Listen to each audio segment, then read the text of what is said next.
Good morning, everybody. Minister, ladies and gentlemen, you're really welcome to Dublin Castle. My name's Ciaran O'Keeffe, and I'm thrilled to be standing in front of such a large crowd, and we know we have more people coming during the morning. It's much, much bigger than we anticipated when we started off on this venture. And I'd like to say hello also to people who are watching this on video stream. We asked you all here for 2 days to celebrate nature in Ireland, to share our knowledge, to share our enthusiasms with each other. We have to ventilate the problems, of course, but we must also applaud the successes and kindle the energy that nature needs right now. In my case, that enthusiasm started in my childhood, looking for elvers in rivers in Achill, going out with the Dublin Naturalists Field Club. I studied biology in college, helped set up the Irish Wildlife Federation, which ultimately became the Irish Wildlife Trust, and groundwork and other things. And I was really lucky to get a job in the National Park Service. I spent about 18 years in Glenveigh National Park with my young family then, before coming to Dublin to head up science and biodiversity in the National Parks and Wildlife, in the Department now of Culture, Heritage and the Gaeltacht. So why are we here? Well, a couple of years ago, we had a look at our last biodiversity action plan, and we felt one area we really needed to improve on was engagement. And not just engagement with the conservation sector, but particularly with the other sectors, with farmers, with businesses, with young people, that kind of thing, communicating our work and reaching out to the wider community. We do all sorts of engagement in NPWS every day, as many of you will know, but we do need to do more. Why? Because our nature, our biodiversity, just needs us too. And you will have seen there's been fantastic cover in the media in recent weeks and months about the problems that global biodiversity is facing. And it's not just over there, it's not in some rainforest, it's not on some ice cap. Over 90% of our protected habitats are in unfavourable condition. We'll shortly report to the EU on species and habitats listed under the Habitats Directive, and that's going to show ongoing declines in our grasslands, peatlands and marine environments. And while Ireland is a stronghold for species that are in trouble at European level, there are still many species, as you know, that are endangered here. And some of the most pressing of those need the most urgent attention. The specialist species, the ones like the pearl mussel that you know about, the corncrake, the marsh fritillary butterfly, all of those need our attention. And what's really worrying, you may have seen just in the last few days, the National Biodiversity Data Centre reported on their work, and they're saying common stuff. Butterflies and bumblebees that we see in our gardens and our field edges are getting scarcer over a number of years. That really has to worry us. We don't always know what exactly the role of each of these things is until the corner of the Jenga tower of life that it was holding up begins to subside or even collapse.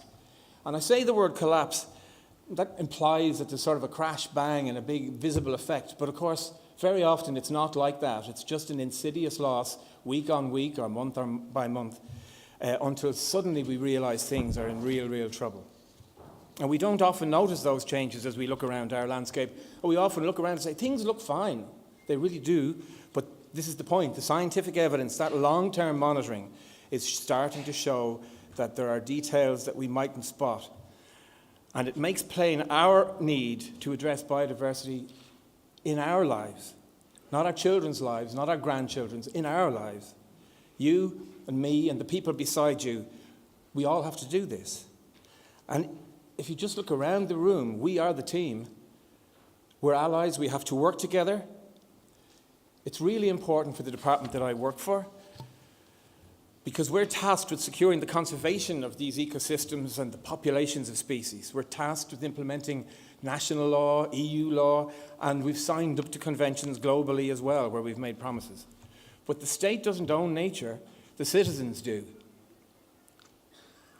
We own just a tiny little percentage, really, of the land that we can manage directly for nature. So we have to work together with the owners, the users, the enthusiasts, the lovers, the protectors of biodiversity. So that's why we're so happy to see such a wide range of people who are joining us today for this discussion, who've come to talk, to listen, to learn, and come up with their ideas for a new horizon for nature. So I'd like to just mention some of the people and the groups that are here. the farmers, the wider farming community, the agricultural policy makers, the food companies, the agri-food companies, because all of them together work on over 60% of the land of Ireland. The foresters, the department, the forestry companies, their woodlands cover 10% or more of the island. The energy companies, the seafood organisations, transport, technology companies who've come here to be with us today, the environmental NGOs, tireless watchdogs and advocates who shout for nature's protection and defend it in all its forms. I want to thank philanthropic groups who are here today, the local authorities, the heritage officers, educators, citizen scientists and committees, all working to conserve biodiversity at grassroots. I want to thank my colleagues and other colleagues, the scientists, the field ecologists, including the Biodiversity Data Centre I mentioned earlier, who gather and analyse the evidence that underpins our knowledge and our efforts. And also the artists, the filmmakers, writers and broadcasters, illustrators, who bring the message to society and inspire them to do something.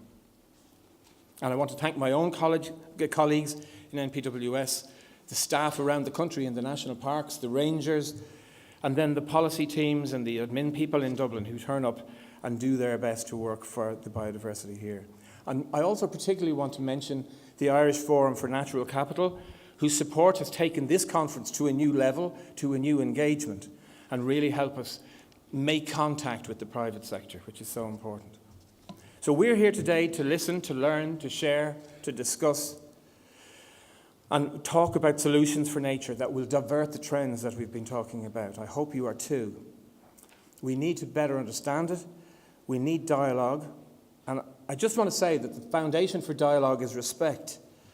That's respect for expertise, for opinion, for environmental reality, for economic reality, for social reality.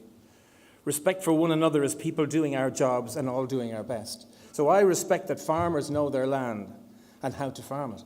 I respect that scientists know how to design surveys and experiments that provide unprejudiced ecological evidence.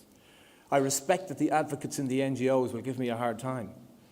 I respect that hunters know an awful lot about the game that they hunt, and we can turn to them to learn more. So a little bit more than a year ago, the government approved the new National Biodiversity Plan. It's our third. And this is a promise that we make when we join the Convention on Biodiversity, the UN organisation. Across the globe, we are part of a community from Australia to Athlone, if you like, all of whom are doing their part in the global picture. The plan has 7 objectives, most of which reside in some way or another with government bodies, agencies, universities, NGOs, but businesses, community groups in this audience too. It's a whole of government plan, and we have a biodiversity working group, which is all of the various officials from departments and agencies, and then we have the Biodiversity Forum, which represents a range of sectoral interests that can act as a watchdog. And what we're trying to do here today is to energise the delivery of the plan by getting a solutions-focused approach. We have a very ambitious programme over the next couple of days. Believe it or not, it's actually been scaled back. We tried to do even more at the start. We certainly haven't covered everything, and we certainly know that we're going to have more conferences like this if we're to cover everything again. So for the purposes of this event, there's 3 particular areas we wanted to cover. Engagement, to help us learn to work together and how best to collaborate with stakeholders. The sessions on engagement will take place in this room. Planning for the future, to understand the changing landscape of Ireland in terms of climate, agriculture and water, and the demographics. The population is going up. So these sessions will take place at the top of the courtyard in George's Hall. And thirdly, investing in nature, exploring the economics of biodiversity. Where does the money come from? Where can it come from? How is it spent? And how best can we spend it? These sessions will take place in the Castle Hall, which is on the right as you go up the hill into the castle. We've brought with us an illustrator, Emer McNally, who will be translating some of the key concepts and the messages visually and attempting to map the conservation sector ecosystem on the walls outside. So please go and talk to her and help her untangle our community and make sense of it all. We're using the technology that Hannah was introducing earlier to capture ideas and solutions that you come up with. It's Slido, and we hope it works, so you can submit comments and questions and vote on the ones you agree with. And now I'm really pleased to present a short film compilation from Crossing the Line Productions to remind us of what this is all really about and why we're all here.